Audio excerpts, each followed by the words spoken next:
Selamat pagi anak-anak. Assalamualaikum warahmatullahi wabarakatuh. Kepentingan yang sama yaitu masyarakat kita ini terbentuknya kelompok sosial itu karena adanya kepentingan sama atau tujuan yang sama.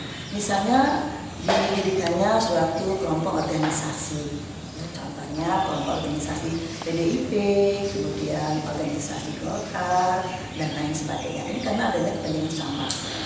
Kemudian kita lihat kembali adanya pertalian darah atau keturunan sama. Contohnya yaitu suatu masyarakat atau suatu keluarga ya, contoh yang jelas ini adalah suatu keluarga di mana terdapat suatu keturunan yang sama, adanya pertalian darah yang sama ya di dalam suatu keluarga yang kemudian berkembang menjadi suatu kekerabatan. Kemudian kita lihat kembali yaitu adanya daerah atau wilayah yang sama. Sebagai contoh kita lihat di sini adalah contohnya masyarakat di mana terdapat misalnya kemarin diberikan contoh masyarakat desa, masyarakat kota ya. Kemudian ada lagi ya berdasarkan tempatnya, misalnya masyarakat Minangkabau, misalnya masyarakat Palembang dan lain sebagainya, itu karena adanya tempat yang sama. Kemudian kita lihat adanya kesamaan agama, itu dapatnya organisasi suatu agama, misalnya adanya MUI yaitu Majelis Ulama Indonesia, contoh daripada agama, atau majelis-majelis taklim, ini suatu organisasi. Kemudian kita lanjutkan lagi yaitu adanya faktor geografis yaitu lingkungan keluarga. Misalnya kita lihat adanya masyarakat yang tinggal di pegunungan atau di desa, maka kita sebut dengan masyarakat pedesaan ya. Atau masyarakat nelayan. Karena apa? Lingkungan alamnya yang terdapat daripada lautan di mana mereka mata pencarian adalah menangkap ikan, maka kita sebut dengan kelompok nelayan. Selanjutnya kita lihat lagi yaitu faktor ideologi. Faktor ideologi itu mereka memiliki suatu cita-cita yang sama sehingga mereka membentuk suatu perkumpulan atau organisasi. Boleh tadi Ibu berikan contoh suatu organisasi politik atau juga masyarakat kita ini masyarakat Indonesia karena ideologi yang sama maka terbentuklah masyarakat Indonesia yaitu sesuai dengan masyarakat kita yaitu ideologinya yaitu Pancasila ya, maka terbentuklah masyarakat Indonesia yaitu NKRI, Negara Kesatuan Republik Indonesia. Kemudian kita lihat berikutnya faktor pendorong. Mengapa ada faktor pendorong? Karena dengan adanya dorongan ini maka terbentuklah kelompok sosial. Ya, kita lihat yang pertama yaitu dalam rangka mempertahankan kehidupannya. Ya, apabila manusia tidak berkumpul dengan manusia lain, dia tidak dapat mempertahankan kehidupannya. Alias siapa tadi? Itu yang kemarin mati. Kenapa? Dia tidak bergaul, tidak dapat memenuhi segala kebutuhannya. Ya, nah sekarang kita lihat berikutnya adalah melanjutkan keturunan. Dengan dia berkumpul dengan manusia yang lain, ya dia berinteraksi intens, maka terbentuklah suatu kelompok sosial di mana kemarin Ibu jelaskan yaitu adanya proses diet yaitu pertemuan antara kelompok dua orang kelompok yaitu yang namanya diet yang terjadi hubungan perkawinan atau pernikahan. Nah disinilah terjadinya pelanjutan keturunannya. Kemudian kita lihat yaitu mempunyai kepentingan atau kebutuhan sama tadi sudah dijelaskan ya. Dengan adanya kebutuhan sama maka terbentuklah suatu kelompok sosial. Misalnya kita melihat adanya kelompok sosial yang ada di pasar. Karena adanya kepentingan sama-sama ingin membutuhkan segala sesuatu tentang makanan, maka kita sama-sama pergi ke pasar, maka muncullah kelompok yang ada di daerah pasar. Ini sebagai contoh, itu dorongan daripada manusia untuk membentuk suatu kelompok sosial. Selanjutnya kita lihat, berikutnya adalah pembahasan kita, yaitu pokok bahasa berbagai bentuk dan jenis kelompok kepentingan yang ada di masyarakat. Tadi sudah Ibu jelaskan ya beberapa kelompok-kelompok sosial. Nah, ini kita kategorikan atau kita klasifikasikan beberapa kelompok sosialnya. Kita lihat yang pertama yaitu menurut cara terbentuknya. Menurut cara terbentuknya itu terdiri daripada ada kelompok semu dan ada kelompok nyata. Kelompok semu contohnya yaitu kelompok massa publik ya, kerumunan. Nah, ini sebagai contoh daripada kerumunan kelompok semu. Kemudian yang lain adalah kelompok nyata. Kelompok nyata ini terdiri daripada kelompok yang nyata terlihat yang ada di dalam masyarakat. Contohnya kelompok sosial, kelompok sosial, kelompok statistik dan lain sebagainya. Kita bisa lihat nanti di modul kalian ada. Ya, kalian pelajarilah ya lebih lanjut tentang kelompok sosial ini. Kelompok kerumunan yaitu kelompok yang ada di dalam masyarakat ya, yang dimana mereka berkumpul hanya sementara kemudian bubar ya, jadi tidak langgeng sifatnya. Kemudian kita lihat kelompoknya tadi Kelompok statistik contohnya yaitu dikategorikan menurut statistiknya, yaitu menurut kategori umur misalnya.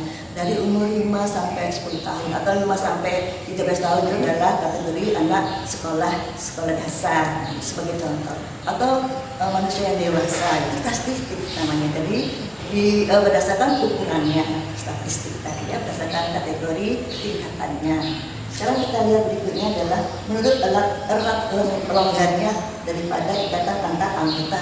Ini menurut pendapat Ferdinand Tönnies. Bagi contoh kita lihat, yaitu terdiri daripada Gemeinschaft atau yang sering disebut dengan paguyuban.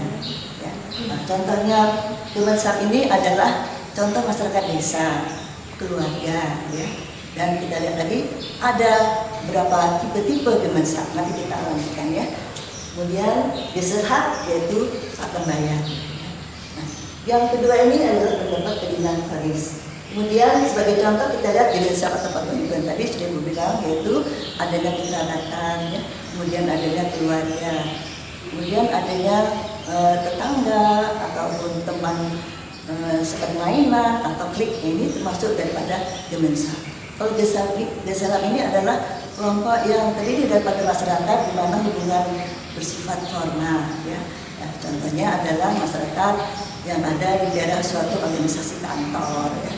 Nah, ini kita sebut dengan Gesellschaft atau patembayan. Kemudian kita lihat lagi menurut kualitas hubungan daripada antar anggotanya, yaitu kelompok primer dan kelompok sekunder.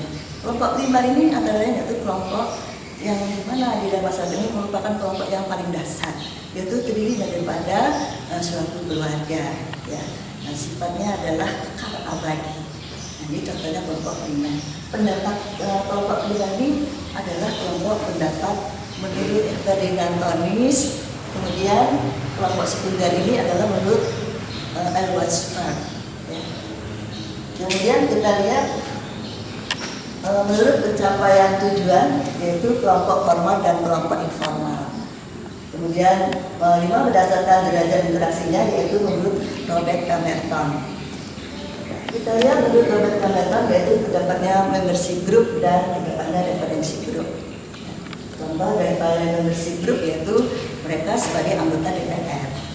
Kemudian referensi group adalah mereka duduk sebagai anggota DPR itu ada yang di belakangnya atau pendukungnya, ya, yang mendukung mereka. Nah, ini namanya referensi group. Yaitu contohnya adalah partai politik. Nah, ini namanya referensi group, yaitu sebagai contoh. Kemudian ada lagi yang lain yaitu berdasarkan klasifikasi menurut sudut pandang individu. Ini pendapat William Gesundner. Nah, kita lihat antara lain yaitu adanya kelompok in group dan kelompok out group. Kelompok in group itu adalah kelompok di dalam, ya, di dalam daripada mereka. Misalnya kita berada di dalam suatu sekolah SMA YP Tunas Bangsa. Kita ini adalah anggota in group. Kita bilang kita ini adalah kami adalah di organisasi atau sekolah SMA YP Tunas Bangsa. Kemudian kelompok luar adalah di luar daripada anggota kelompok SMA YP Tunas Bangsa. Misalnya sekolah yang lain, misalnya sekolah SMA Negeri 3 itu adalah contoh daripada kelompok out group.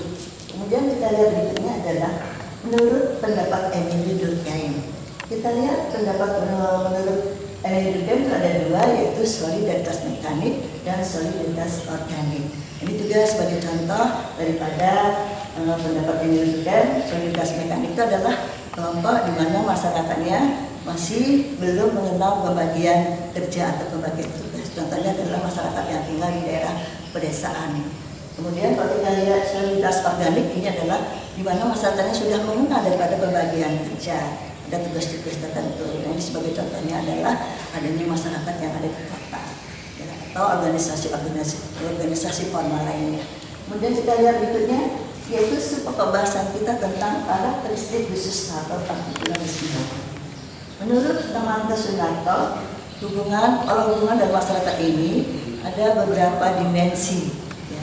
Ada beberapa pencapaiannya menurut daripada sejarahnya, ya, atau tahap-tahapannya. Itu berdasarkan sejarah, institusi, kemudian berdasarkan sikapnya. Ya, sikapnya antara lain terdapat sikap berupa perilaku kolektif, ya, dan perilaku individu itu sendiri. Sampai sekian dulu pertemuan kita. Assalamualaikum warahmatullahi wabarakatuh.